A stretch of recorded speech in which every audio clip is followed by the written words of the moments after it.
Hi, I'm Josh, and this is JP Designs.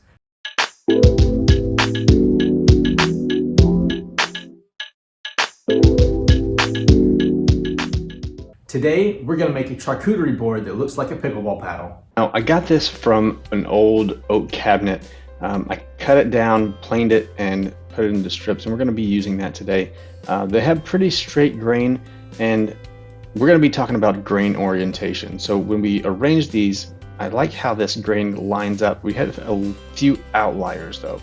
So we just want to arrange them, play around with them, and kind of figure out what's the best way to arrange it for this pickleball paddle charcuterie board.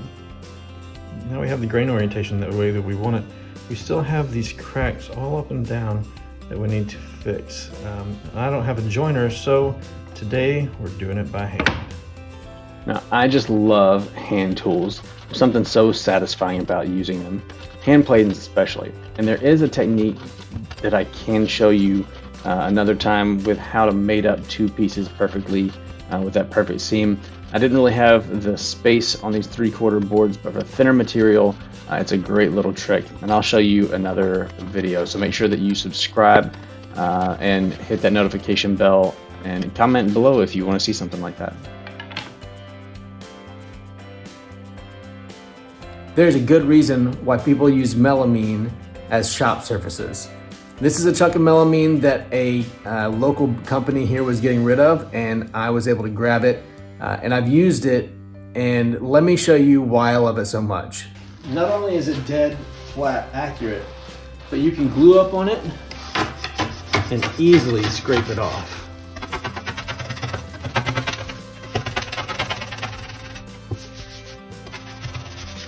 All right, on to the glue up. Now, I'm not really going to talk a whole lot about the glue up. Everybody's got videos that show how to glue things up in panels. So really nothing new here, except this melamine that I'm talking about. So I can just set it right on the melamine, not worry about glue squeeze out or dripping or anything like that. It's just a great surface to use it on. What I do want to talk about is clamps. Clamping up panels, you want to put pressure in all directions. So I use these cawls, or these boards that go across the edge of this workpiece. Now these are just some flat boards that I put some packing tape on so it won't actually glue up to the workpiece. These clamps that I have here at the bottom of the screen, these are Harbor Freight clamps. I swear by these. These are the best clamps that I have in my stock, at least in that size. I also have these aluminum bar clamps from Harbor Freight. These, however, are not as great. You'll see me struggling with them here a little bit, but they just bend and twist way too much. So if you're gonna get Harbor Freight clamps, make sure they're the S style. So you can see here we have some glue squeeze out all up and down. There are a few spots that are a little uneven too. So we're gonna run this through the planer on a sled and even it out.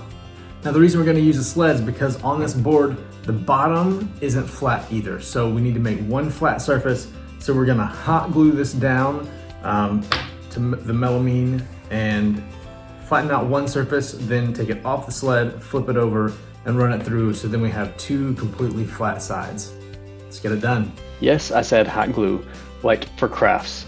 This stuff is great for temporary hold downs, and I wouldn't have it any other way. Quick tip, whenever you are planing something, make sure your rollers are clean.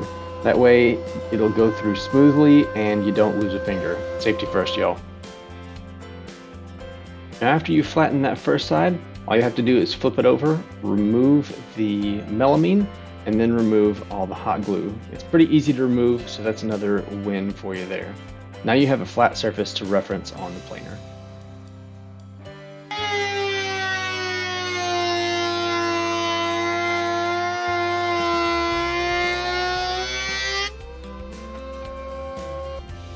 Now we have it cleaned up and it's looking so much better.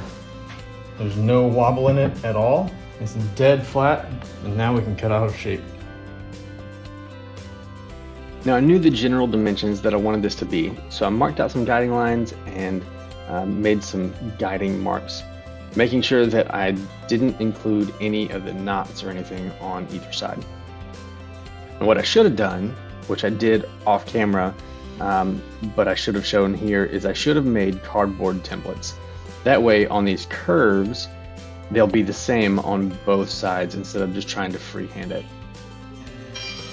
Then over at the bandsaw, I cut close to the line, trying not to cut the line because I didn't want to lose wood, but I also didn't want a whole lot of sanding either. But on all the flat edges, I can run those down the table saw to make sure that those are nice and clean and straight, and I don't have to worry about sanding nearly as much, if anything at all.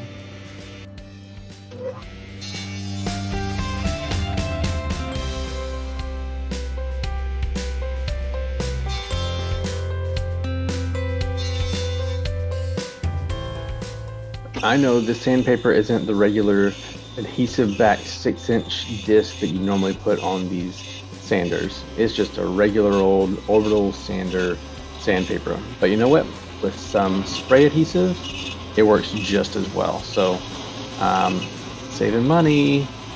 Anyway, so here I'm just gonna sand down the corners to the line and make sure everything is nice and even and smooth.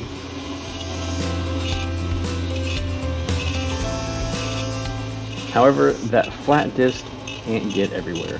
So I went to the top of this belt sander and just kind of did the best I could on all these inside edges and corners. I changed the shape and the profile just a scooch, but I think it still turned out alright. Oh, and don't forget to clean your sandpaper.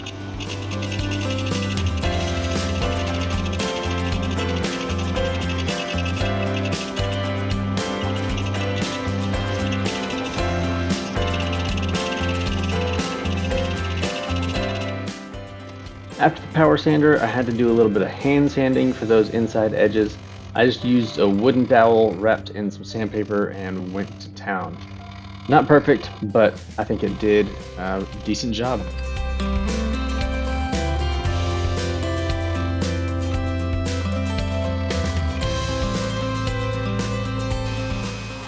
And then, because these surfaces were already planed, I started at 120 and sanded my way up through 220 grit sandpaper. Now it's time for finishing. I chose mineral oil because it's food safe and you can pick it up at most grocery stores. You'll notice that I did do a little bit of laser etching.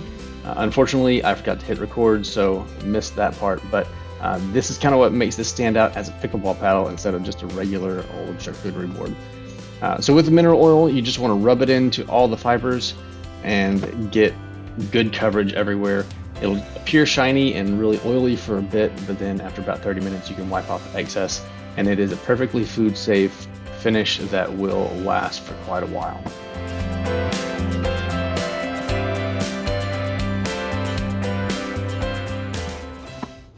Now the beauty shots.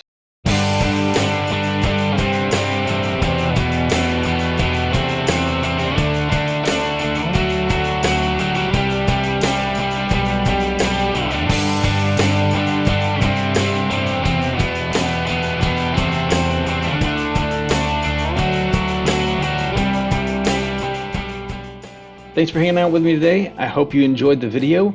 As always, feel free to comment, share, like, and subscribe, and we will see you next time.